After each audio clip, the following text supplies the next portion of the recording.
Hello students, class 12 accountancy unit 1 चल रहा है जिसमें हम एक क्वेश्चन को सॉल्व कर रहे थे और इसको हम अब कंटिन्यू करेंगे।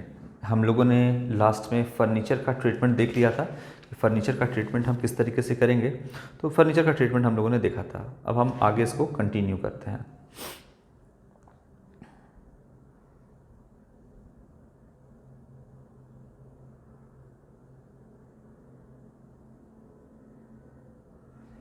क्या कहता है देखते हैं।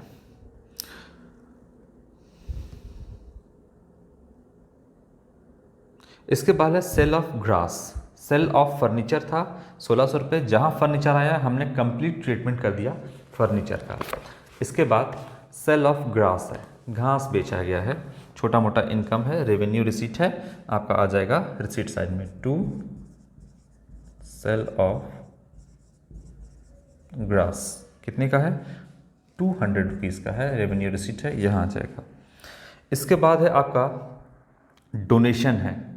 कोई स्पेसिफिक इसमें नहीं कहा गया है कि डोनेशन जो है specific donation for swimming pool है या फिर डोनेशन फॉर बिल्डिंग, ऐसा कुछ नहीं किया है। जनरल डोनेशन है, आपका यहाँ आ जाएगा डोनेशन। ये है आपका 5000 रुपीज़। मैच फंड रिसीट है। मैच फंड, मैच करवाने के लिए आपके पास फंड है, एक स्पेसिफिक फंड है, लायबिलिटी क्रिएट करता है, उस पैसे को आप कहीं भी खर्च नहीं कर सकते। तो मैच फंड आपका यहाँ पे लायबिलिटी साइड में दिखेगा। कितना है मैच फंड? कितना रिसीव हुआ है मैच फंड? 12000 रुपये। तो रिसीट साइड में दिखेगा। क्या कोई मैच एक्सपेंसेस भी है इसमें? हाँ, एक मैच एक्सपेंसेस भी है इसमें। 8800 रुपये का आपका मैच एक्सपेंसेस भी है। तो मैच फंड है आपका और मैच एक्सपेंसेस है आपका 8800 रुपये का। टोटल फंड है 12000 का और मैच करवाने पे जो एक्सपेंस हुआ है वो 8800 रुपये का है। तो अब फंड कितना बचा, कितने का लायबिलिटी और क्रिएट करता है? तो 3200 रुपये का फंड बचा है, जो कि अभी लायबिलिटी साइड में दिखेगा। मैच फंड टोटल आपका लायबिलिटी 12000 का है, जिसमें से एक्सपेंस किया गया तो इसी में से आपका घटाया जाएगा मैच फंड को। तो 8800 रुपये इसमें से क्या किया गया? माइनस किया गया। तो कितना बचा मैच फंड में? आप पैसा 3200 रुपये मैच फंड में आपका रिमेनिंग बचा है। चलिए, याद रखिएगा, आपको हमने पहले ही बताया है कि मैच फंड है, टूर्नामेंट फंड है। कोई भी स्पेसिफिक फंड हो तो कैसे ट्रीटमेंट करते हैं? मैच फंड, अगर डोनेशन कोई आया तो उसको प्लस करेंगे, कोई कंट्रीब्यूशन आया उसको भी प्लस करेंगे। मैच फंड को कहीं इन्वेस्ट करेंगे तो इन्वेस्टमेंट साइड दिखाएंगे, जितना का इन्वेस्ट करेंगे उस पर जो इंटरेस्ट आएगा उसको हम ऐड करेंगे। अगर इंटरेस्ट मान लीजिए 1000 का इंटरेस्ट आता है, जिसमें से 500 रिसीव हो गया है और 500 रुपया अक्रूड इंटरेस्ट है अभी भी, तो 500 रुपये आपका इंटरेस्ट ऐड करेंगे और अक्रूड इंटरेस्ट भी ऐड करेंगे, यानी टोटल 1000 रुपये हम इसमें ऐड करके दिखाएंगे और अक्रूड इंटरेस्ट जो 500 रुपये है उसको एसेट साइड भी दिखाएंगे। तो ये मैंने आपको बता दिया है। अगर आपका जैसे मान लीजिए 12000 का टोटल फंड है मैच फंड और 13000 खर्च होता है, तो अब 1000 रुपये कहाँ जाएगा जो कि एक्स्ट्रा खर्च हो गया है? इनकम एंड एक्सपेंडिचर अकाउंट के एक्सपेंडिचर साइड में आपका दिखेगा मैच एक्सपेंसेस 1000 रुपीज़। अगर आपने जितना ज़्यादा खर्च किया है मैच फंड से उतना एक्सपेंसेस यहाँ पर दिखेगा। चलिए, इसके बाद है interest on fix deposit 450। Fix deposit आपका दिख रहा है यहाँ पे देखिए 9% है फिक्स डिपॉजिट। इसका इंटरेस्ट रिसीव हुआ है, interest received on FD fix deposit पे कितना रिसीट होना चाहिए था? टोटल एफडी जो है आपका यहाँ पे देखोगे, टोटल एफडी है 10,000 रुपये का। 9% का इस पे इंटरेस्ट है और यहाँ से लेकर के यहाँ तक टोटल एक साल में एफडी पे कितना इंटरेस्ट बनता है? तो 12/12 यानी कि पूरा एक साल का इंटरेस्ट 9%, ये बनता है आपका 900 रुपये टोटल इंटरेस्ट बनता है। यानी इनकम कितना होना चाहिए था आपका एफडी से? 900 रुपये का आपका इनकम होना चाहिए था, जो कि है भी आपका इनकम। अब मिला हो या ना मिला हो ये अलग बात है, लेकिन इनकम 9 है तो हम 9 ही लिखेंगे, एक्रूअल कंसेप्ट यही कहता है। अब मिला कितना है वो देखते हैं। तो मिला है आपका, जो कि रिसीट साइड में दिख रहा है, 450 रुपया। 450 रुपये आपका जो है इंटरेस्ट रिसीव हुआ है। रिसीट होना कितना चाहिए था, 900 रुपये आपका जो है वो रिसीट होना चाहिए था। तो बताइए कि आपका अभी भी अक्रूड कितना है, अक्रूड आपका 450 रुपया है। प्लस करेंगे अक्रूड इंटरेस्ट 450, तो टोटल कितना हो गया, 900 रुपये आपका यहाँ पर इंटरेस्ट से इनकम हुआ, जिसमें से मिला कितना 450, नहीं मिला कितना 450, तो ये अक्रूड हो गया। तो यहाँ पर अब हम दिखा भी देते हैं, हालांकि हम ऊपर में ही इसको दिखाना चाहिए था सारा जितना बैलेंस सीडी था आपका नीचे में, लेकिन अब यहाँ पे हम दिखा देते हैं। कैश हो गया आपका, देखते हैं कितना है, बैलेंस सीडी कर देते हैं 1500 रुपया, हालांकि इसको ऊपर लिखना चाहिए था, आप लोग ऊपर लिखिएगा। कैश हो गया बैलेंस सीडी, बैंक हो गया 6000 रुपया, और फिक्स डिपॉजिट कितना है, एफडी फिक्स डिपॉजिट, ये आपका हो गया 10,000, और प्लस अक्रूड इंटरेस्ट, ये एसेट है क्योंकि मिलना बाकी है, मिल जाएगा तो वो इनकम हो जाएगा, लेकिन अभी बकाया है तो मिलना है तो आपका एसेट क्रिएट करता है।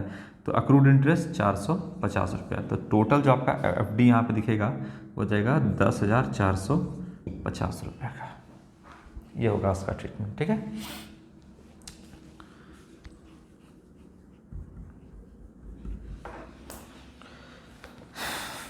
आगे क्या कहता है वो देखते हैं।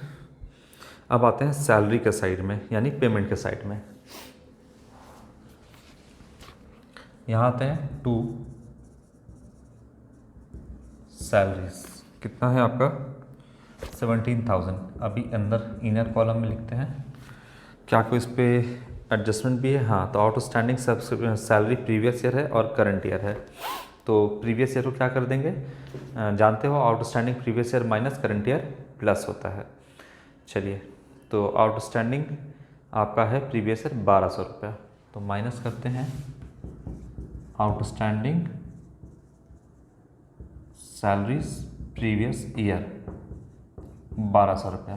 प्रीवियस ईयर का जो भी रहेगा, इस साल का एक्सपेंडिचर करंट ईयर का एक्सपेंडिचर नहीं है, माइनस करेंगे। बार बार एक ही बात, ट्रिक से भी आप देख लेना, लेकिन एक ही बार बार करने की ज़रूरत नहीं है, आपको अब याद होना चाहिए। तो 15,800 रुपये सैलरी का एक्सपेंडिचर इस साल का दिख रहा है। क्या और एडजस्टमेंट है, हाँ। तो आपका आउटस्टैंडिंग सैलरीज करंट ईयर जो है वो कितना है, करंट ईयर का है आपका 1400 रुपया, कितना है 1400 रुपीज़, 1400 रुपये आपका करंट ईयर का आउटस्टैंडिंग है। तो 15,800 तो खर्च है ही, लेकिन और कितना देना अभी बाकी है, स्टिल आउटस्टैंडिंग कितना है 1400।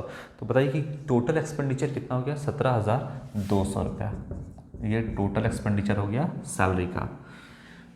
ठीक है, ये आपका एक्रूअल सिस्टम से चल रहा है, इसलिए प्रीवियस ईयर का हटा दिए हैं और करंट ईयर के यहाँ पे प्लस किए हैं। 17,200 रुपये सैलरी का एक्सपेंडिचर है। इसको फटाफट बैलेंस शीट में भी दिखा दीजिए। आउटस्टैंडिंग है, बकाया है, देना है, जो कि प्रीवियस ईयर का है आपका। तो हालांकि ये जो आपका है ये 17,000 में दे दिया गया है ऑलरेडी, लेकिन पिछले साल ये क्या होगा, पिछले साल ये लायबिलिटी होगा, देना होगा। तो आउटस्टैंडिंग सैलरी प्रीवियस ईयर कितना है आपका 1200 रुपये, पिछले साल तो ये लायबिलिटी होगा क्योंकि देना था, और अभी कितना देना है, तो आउटस्टैंडिंग सैलरी ये हो गया आपका 1400 रुपये यहाँ पे लायबिलिटी साइड में। जितना काम है वो सब कुछ आप लोग लगातार करते ही जाना लाइन से, ताकि कोई भी आइटम छूट ना जाए बाद में। इसके बाद यहाँ पे देखिएगा है सैलरी के नीचे upkeep of field and pavilion, जो फील्ड और पवेलियन है उसके रख रखाव में खर्च किया गया है। तो आपका रेवेन्यू एक्सपेंडिचर है, यहाँ पे आएगा to upkeep of field and pavilion, ये आपका 3400 रुपया यहाँ पे आ जाएगा। आगे है मेडिसिन परचेज है। मेडिसिन आपको मैंने बताया था कि जो आपका फूड स्टफ है, मेडिसिन है, स्पोर्ट्स मटेरियल है, इक्विपमेंट नहीं, स्पोर्ट्स मटेरियल है, ये सब कुछ आपका कंज्यूमेबल आइटम्स होता है। स्टेशनरी है, पोस्टेज है, ये सब कुछ आपका कंज्यूमेबल आइटम है। और इसका ट्रीटमेंट मैंने आपको लास्ट के वीडियो में समझाया है। क्या समझाया मैंने आपको? Opening plus purchase less closing, ये आपका निकल जाएगा कि कितना आपने जो है कंज्यूमेबल आइटम को कंज्यूम किया है। तो यहाँ पर कंज्यूमेबल आइटम क्या है? यहाँ पे है आपका मेडिसिन है, तो यहाँ लिखते हैं हम मेडिसिन्स कंज्यूम्ड। कितने का कंज्यूम कर लिया गया? कंज्यूम मतलब कितने का मेडिसिन पर खर्च किया गया। तो सबसे पहले देखिएगा आपका ओपनिंग बैलेंस यहाँ पे गिवन है। ओपनिंग स्टॉक या ओपनिंग बैलेंस जो है मेडिसिन का वो है आपका 480 रुपया। ठीक है, 480 रुपया ये आपका ओपनिंग बैलेंस है। इतना से काम नहीं चलेगा। और परचेस किया गया है, परचेस कितने का किया गया है वो देख लेते हैं हम। 4000 का परचेस किया गया है। तो टोटल जो ड्यूरिंग द ईयर आपका मेडिसिन था वो था 4480 रुपये का, जिसमें से अब बचा कितना है? तो क्लोजिंग स्टॉक कितने का बचा हुआ है? क्लोजिंग स्टॉक आपका है 650 रुपये का। तो माइनस कर देंगे 4480 में 650, तो आ जाएगा आपका 3830 रुपीज़। 3830 रुपीज़ कितना माइनस करना है इसमें? 650 रुपये। ठीक है, क्लोजिंग बैलेंस। अब क्या इसको फिर से समझाने की ज़रूरत है? मुझे नहीं लगता है, क्योंकि हमने लास्ट वीडियो में इसको डिटेल में डिस्कस किया था कि इतना साल भर में था जिसमें इतना बचा। तो खर्चा कितना हुआ आपका मेडिसिन पे? 3830 रुपीज़ इतना आपका खर्च हुआ।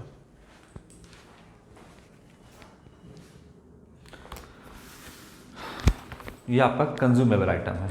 ठीक है, इसका मैंने आपको डिटेल में पूरा बताया है कि क्रेडिटर का भी है, ओपनिंग क्रेडिटर, क्लोजिंग क्रेडिटर होगा आपका, है ना।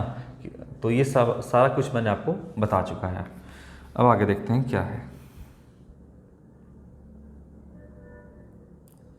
मैच फंड मेडिसिन हो गया। मैच एक्सपेंसेस है, देखिए मेडिसिन परचेस, ये सारा ट्रीटमेंट हो गया। अब यहाँ पर आप उसको लिख दो ओपनिंग स्टॉक है ना मेडिसिन का, तो ये प्रीवियस ईयर में, जो प्रीवियस ईयर का है, तो ओपनिंग बैलेंस शीट में कितना दिखाओगे आप, है ना। ये 480 रुपये स्टॉक ऑफ मेडिसिन के नाम से ओपनिंग बैलेंस शीट में दिखाओगे। स्टॉक ऑफ मेडिसिन 480 रुपया। ओपनिंग स्टॉक को क्लोजिंग स्टॉक को दोनों आपका एसेट होता है। ओपनिंग आपका ओपनिंग बैलेंस शीट के कहाँ दिखा दिए? एसेट साइड में जाएगा ना, एसेट साइड में जाएगा, लायबिलिटी साइड में नहीं। स्टॉक ऑफ मेडिसिन्स कितना है? 480। और यहाँ पे स्टॉक ऑफ मेडिसिन्स ये हो गया आपका 650, यहाँ पे जाएगा। जो भी कंज्यूमेबल आइटम है इसका ओपनिंग स्टॉक प्रीवियस ईयर के बैलेंस शीट के आपका चला जाएगा एसेट साइड में, और क्लोजिंग बैलेंस जो है आपका 650 रुपये, ये आपका क्लोजिंग बैलेंस शीट के एसेट साइड में चला जाएगा। कंप्लीट ट्रीटमेंट करते हुए आगे बढ़ना है। आगे क्या है आपका? बिल्डिंग कंस्ट्रक्शन है, और है आपका 30,000। यानी बिल्डिंग को कंस्ट्रक्शन करवाने में आपका कितना खर्च हो गया है नॉन प्रॉफिट ऑर्गेनाइजेशन का? ये आपका खर्च हुआ है 30,000 रुपये का खर्च हुआ है। 30,000 का खर्च हुआ है आपका। तो कंस्ट्रक्शन कराया है, एसेट तैयार हो गया आपका। यहाँ पे लिखेगा बिल्डिंग, जगह थोड़ा कम पड़ रहा है। बिल्डिंग कंस्ट्रक्शन 30,000 यहाँ पे जाएगा आपका। ठीक है, कंस्ट्रक्शन करवा रहे हैं तो कंस्ट्रक्शन करा, अगर अंडर कंस्ट्रक्शन बिल्डिंग है तो वो भी आपके लिए एसेट ही है। इसीलिए बिल्डिंग जो कंस्ट्रक्शन है 30,000 रुपये हम यहाँ पे एसेट साइड में दिखाएंगे। कोई भी इस पर डेप्रिसिएशन वगैरह नहीं बोला गया है, तो अपने मन से कोई भी डेप्रिसिएशन आपका चार्ज नहीं करना है यहाँ पे। इसके बाद क्या है? मेंटेनेंस एक्सपेंस है आपका, रेवेन्यू एक्सपेंडिचर है आपका, आएगा यहाँ पे 2। आपका क्या है? मेंटेनेंस एक्सपेंसेस है आपका। मेंटेनेंस एक्सपेंस कितना है आपका?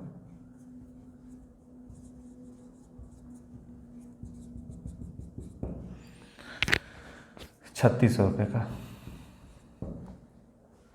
इसके बाद है रेंट एंड टैक्सेस है, ये भी रेवेन्यू है, एक्सपेंडिचर रेंट एंड टैक्सेस। कोई इस पर एडिशनल इन्फॉर्मेशन नहीं है आपका, सीधा लिख देंगे 8,950 रुपीज़, ये हो जाएगा आपका, इस पर कोई एडजस्टमेंट नहीं है आपका। इसके बाद cost of second hand car, second hand car खरीदा गया है, सेकेंड हैंड हो फर्स्ट हैंड हो जो भी हो आपका, वो क्या है, एसेट है। तो यहाँ पे हम सीधा लिखेंगे कार, सेकेंड हैंड वगैरह लिखने की ज़रूरत नहीं है। 40,000, कोई डेप्रिसिएशन भी नहीं है, बताया भी नहीं गया है कि कब परचेस किया गया है, और कोई डेप्रिसिएशन भी इस पर नहीं कहा गया है, तो अपने मन से हम इस पर चार्ज नहीं करेंगे। इसके बाद क्लोजिंग बैलेंस आपका दिया है सीडी, कैश, बैंक और फिक्स डिपॉजिट, जिसका हमने यहाँ पे लिख दिया है कैश, बैंक, फिक्स डिपॉजिट, इसको एक्चुअली में थोड़ा ऊपर लिखना था। ये हो गया आपका, कुछ छूटा आपका। चलिए, लाइन से तो हमने सारा कर ही लिया है, अब एक बार हम इसको देखते हैं कि क्या क्या इसमें है। सबसे पहले हम ओपनिंग बैलेंस शीट देखते हैं, है ना, इसको मिला करके कि आपका क्या क्या है। कैश हो गया, बैंक हो गया और एफडी हो गया, तीनों लाइन से हमने लिख दिया है। आउटस्टैंडिंग सब्सक्रिप्शन 1000, फर्नीचर 20,000 हो गया आपका, और 480 रुपया आपका यहाँ पे हो गया स्टॉक ऑफ मेडिसिन, जो कि ओपनिंग बैलेंस था आपका। तो ओपनिंग बैलेंस शीट में आपका जो टोटल आएगा 36,480 रुपये आएगा, ये आएगा आपका 36,480 रुपये, क्या है। अच्छा, इसमें से अब क्या क्या है आपका देखिएगा, तो एडवांस सब्सक्रिप्शन आपका 600 रुपये का है, और 1200 रुपये का है आपका आउटस्टैंडिंग सैलरी। तो 34,680 रुपये आपका कैपिटल फंड आएगा, 34,680, 34,680 रुपया। कैसे, तो एसेट इज इक्वल टू क्या होता है, कैपिटल प्लस लायबिलिटी। हमें क्या निकालना है, कैपिटल यानी कैपिटल फंड। तो एसेट में से क्या माइनस कर देंगे, लायबिलिटी को, यानी टोटल एसेट इधर है, इसमें से क्या माइनस कर दिया हमने, ये दोनों लायबिलिटी को माइनस कर दिया। तो कैपिटल फंड 34,680 रुपये आया। यहाँ पे आप लिख दोगे कैपिटल फंड, लिख दोगे यहाँ पे ब्रैकेट में बैलेंसिंग फिगर। जितना हो सके आप शॉर्ट फॉर्म में लिखने की कोशिश नहीं करना, अगर आपका अटेगा तो आप उसको पूरा फुल फॉर्म में ही लिखना। ये हो गया आपका 36,480 रुपया, ये कैपिटल फंड आ जाएगा आपका, यहाँ पे लिख देते हैं कैपिटल फंड 34,680। अब इसको क्वार्टर कॉलम में नहीं लिखेंगे, क्योंकि हमको कैलकुलेट करना है कि क्या मेरा सरप्लस हुआ या डेफिसिट हुआ। यहाँ पे अब हम इसको कैलकुलेट करते हैं। चलिए, क्या क्या है आपका, 97,400 सब्सक्रिप्शन से आपका जो है वो रिसीट हुआ है, मतलब सब्सक्रिप्शन का आपका इनकम है ये बोलिए।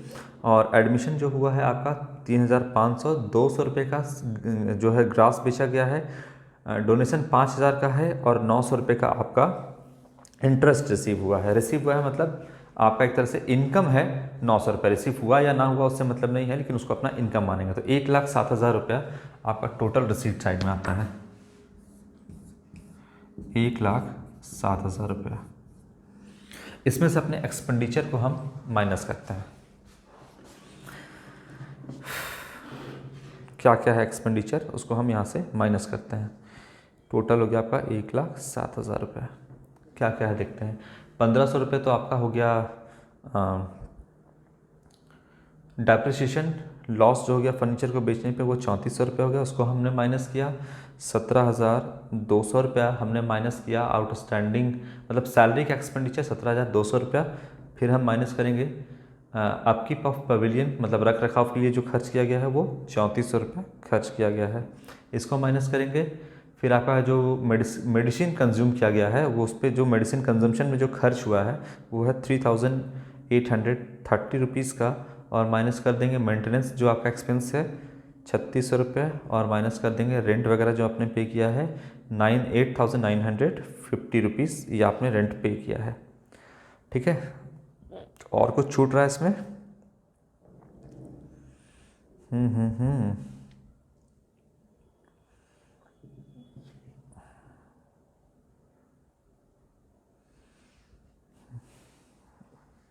इसमें जो फ़िलहाल अभी आ रहा है इतना करने पे 65,120 रुपये का, इसका मतलब 500 रुपये का। और कोई यहाँ पे आंसर में क्या दिया है आपका, आंसर में आपका यहाँ पे दिया है 64,620, यहाँ आ रहा है 65,120।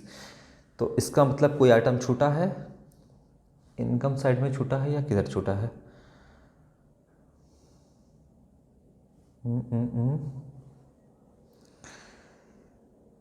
देखिए, एक आपका छूट गया है ग्रास सीड, ये आपने आपको छोड़ दिया है ना। देखिए, पेमेंट किया है 500 रुपये, 500 रुपये आपने यहाँ पे कहीं नहीं दिखाया है। क्या है आपका जो परचेस किया गया है ग्रास सीड, जो घास के लिए जो सीड यानी जो आपका बीज परचेस किया गया है उसमें भी तो खर्च हुआ है ना सीड्स, ये कितना है 500 रुपये, ये एक्सपेंस और हुआ है। तो और हम इसमें से 500 रुपये, 1,07,000 में से 500 रुपये और माइनस करते हैं,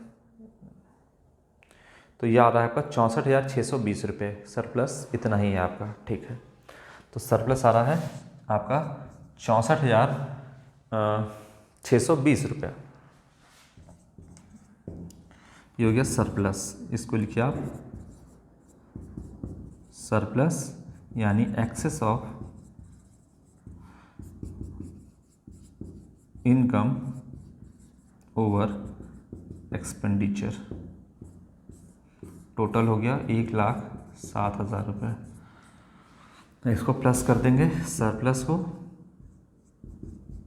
कैपिटल फंड में 64,620 रुपया। तो पहले से कैपिटल फंड जो है 34,680 रुपया है ना, 34,680 और 64,000 आपका यहाँ पर 620 रुपये ऐड करेंगे तो ये 99,300 रुपये आएगा। अब देखना है कि इधर जो है आपका मैच करता है या नहीं। चलिए एसेट साइड से हम जो है कैलकुलेशन स्टार्ट करते हैं। एसेट साइड में आपका कितना है 200 प्लस 2,500 प्लस 13,500 प्लस करेंगे इसमें 1,500 प्लस करेंगे इसमें 6,000 प्लस कर दिए 10,450 प्लस कर देंगे इसमें 650 रुपये, है ना। Closing balance of medicine 650 plus कर देंगे 30,000 और 40,000, 30,000 ये हो गया आपका बिल्डिंग का और कार का हो गया 40,000, ये हो गया टोटल आपका जो आ रहा है 1,04,800 रुपये आ रहा है, 1,04,800 रुपये, जो कि बिल्कुल सही है। आपका आंसर देख लीजिएगा आप, गिवन है बैलेंस शीट का टोटल है ना 1,04,800 रुपये। तो फिलहाल एसेट साइड तो आपका सही है। अब देखते हैं लाइबिलिटी साइड क्या है आपका। 900 रुपया प्लस जो मैच फंड अभी बचा हुआ है वो है 3,200 का, इसको भी प्लस किए लाइबिलिटी साइड। 1,400 रुपये जो है आपका आउटस्टैंडिंग सैलरी करंट ईयर है, और जो आपका कैपिटल फंड है 99,300 का है। तो 1,04,800 रुपये इधर भी आ गया। इसका मतलब आपने जो बनाया है बिल्कुल सही है, 1,04,800 रुपये ये आ गया आपका आंसर। बैलेंस शीट मैच किया तो मतलब आपका सब कुछ सही है, क्योंकि बैलेंस शीट जो है वो बेस्ड होता है अकाउंटिंग इक्वेशन पे, जो कि आपका क्या होता है asset is equal to capital plus liabilities, ये होता है आपका, ठीक है। तो ये आपका कंप्लीट हो गया सारा क्वेश्चन। इसके बाद भी अगर कोई डाउट होता है तो फिर से पूछिएगा, उसका हम वीडियो बना देंगे। Thank you.